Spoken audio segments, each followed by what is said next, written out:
Всем привет, меня зовут Оскар и с вами канал IT Вердикт. И начну я сегодняшний выпуск с небольшого анонса.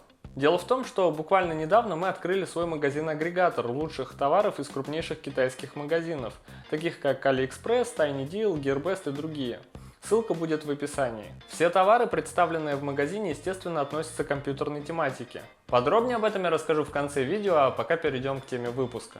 Совсем недавно я делал обзор на бюджетную механическую клавиатуру DRU VX300 за 4000. И тогда я планировал сделать серию видео, в которых я постараюсь найти максимально дешевый, но качественный вариант среди полноразмерных механик. На тот момент клавиатура DRU VX300 казалась мне наиболее оптимальным вариантом, и у меня были подозрения, что все, что стоит дешевле, оно либо проседает по качеству, либо по функционалу. Однако многие подписчики в комментариях посоветовали протестировать клавиатуру Motospeed CK104. И это клавиатура, к которой я сам когда-то приглядывался и наконец-то получил на обзор. При беглом взгляде на цену она составляет всего 2700 рублей. Кажется, что это очень достойный вариант для бюджетной механики. И к тому же у клавиатуры имеется RGB подсветка, и она выглядит очень даже приятно, что закрадывает некоторые сомнения по поводу качества сборки и вообще возможностей, то есть на что мы сэкономили при создании этого девайса. Итак, сегодня мы разберемся, стоит ли покупать эту клавиатуру или же нет. Итак, поехали. Начнем с внешнего вида. Данная клавиатура имеет достаточно универсальный дизайн, даже несмотря на красную лицевую панель. Имеется также расцветка с черными клавишами и серой лицевой панелью, и с белыми клавишами и розоватой лицевой панелью. В общем, выбор есть. Конструкция клавиатуры скелетон, и выполнена она без особых излишеств. Нет ни панели под ладонь, ни каких-то элементов, сделанных в угоду изяществу. Все достаточно сдержанно и просто. Однако про вдвигающиеся ножки все же не забыли, и это радует. Жаль только, что они не прорезиненные, и фиксация на столе осуществляется только за счет нижних ножек.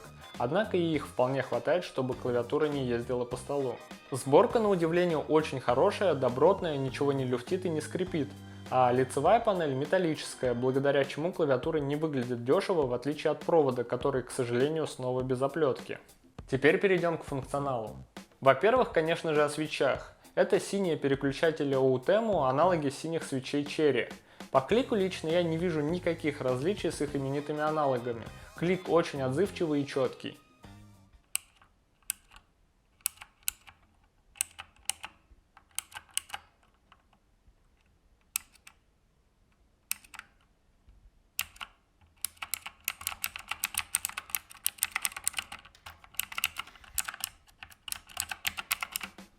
Из полезностей. Все клавиши от F1 до F12 имеют дополнительные функции, которые активируются при одновременном зажатии с клавишей Function.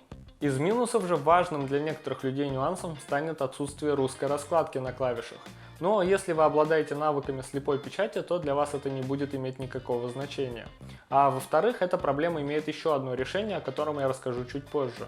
И как всегда о том, что кто-то очень любит, а кто-то жутко ненавидит. О подсветке. Для начала скажу, что подсветка тут действительно RGB, и у каждой клавиши имеются 3 диода красного, синего и зеленого цвета, а из их сочетания получаются остальные цвета.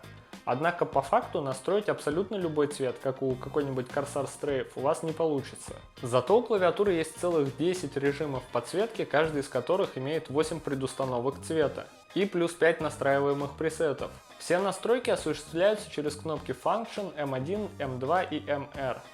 Function плюс M1 меняет режим подсветки, Function плюс M2 меняет цвет режима подсветки, а пресеты сохраняются на одну из кнопок от 1 до 5, которые здесь зачем-то имеют название FPS, CF, Code, LOL и Race. Смысла наносить подобные надписи на кейкапы нет никакого, и это очень странное решение.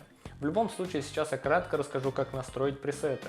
Итак, выбираем нужный пресет зажатием клавиши Function и зажатием одной из клавиш от 1 до 5. Далее зажимаем Function плюс MR и далее нажимаем на те клавиши, которые хотим подсветить. Каждой из клавиш можно назначить 7 предустановленных цветов, и выбираются они просто повторным нажатием клавиши. Таким образом мы выбираем все нужные клавиши, которые нам необходимо подсветить в данном пресете. Потом повторно нажимаем Function плюс MR и все, пресет сохранен. Таким образом, практически каждый сможет настроить подсветку так, как он хочет, тем более, что в дополнение к этому на стрелочках есть кнопки переключения яркости подсветки и скорости анимации. В В целом, что касается впечатления о клавиатуре, то кроме не очень приятных, на мой взгляд, цветовых индикаторов над нампадом, я не нашел ничего конкретного, к чему можно было бы придраться. Да, у клавиатуры нет русской раскладки, но сейчас я расскажу о решении, которое можно применить в этом случае. Оно состоит в том, что всего за какие-то 36 рублей вы можете заказать специальные наклейки с русской раскладкой, и вы решите эту проблему. Однако, к сожалению, выглядят эти наклейки не так уж и здорово. И я все же посоветовал бы вам приучить себя к слепой печати. Тем более, что это в принципе не так уж и сложно. В конечном итоге я более чем доволен данной клавиатурой, и спасибо подписчикам, которые посоветовали ее протестировать.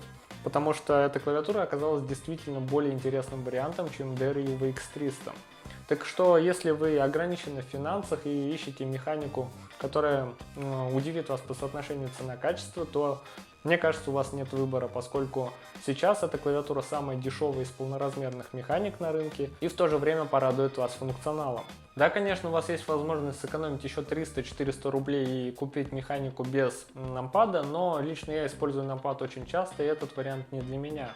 Поэтому серию выпусков про поиск бюджетной механической клавиатуры можно считать законченным, пока на рынке не появится что-то более интересное, чем этот вариант. И на этом я буду заканчивать, и перед этим пару слов про магазин, о котором я говорил в самом начале видео.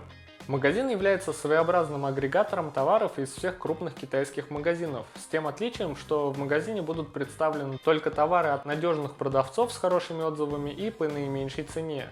Поэтому очень советую вам вступить в сообщество, так как сейчас мы активно занимаемся его наполнением максимально актуальными и интересными товарами. И да, у нас в сообществе будет уникальная возможность подписаться именно на те категории товаров, которые интересуют лично вас. Подробнее об этом вы сможете также прочесть по ссылке в описании. И на этом все. Спасибо за внимание, подписывайтесь на канал, ставьте лайк, пишите в комментариях, что вы думаете про эту клавиатуру, считаете ли вы ее оптимальной, или возможно у вас на примете еще есть более интересный вариант. В любом случае пишите, не забудьте нажать на колокольчик, чтобы не пропускать уведомления, и увидимся в следующих выпусках. С вами был канал IT Verdict. Пока!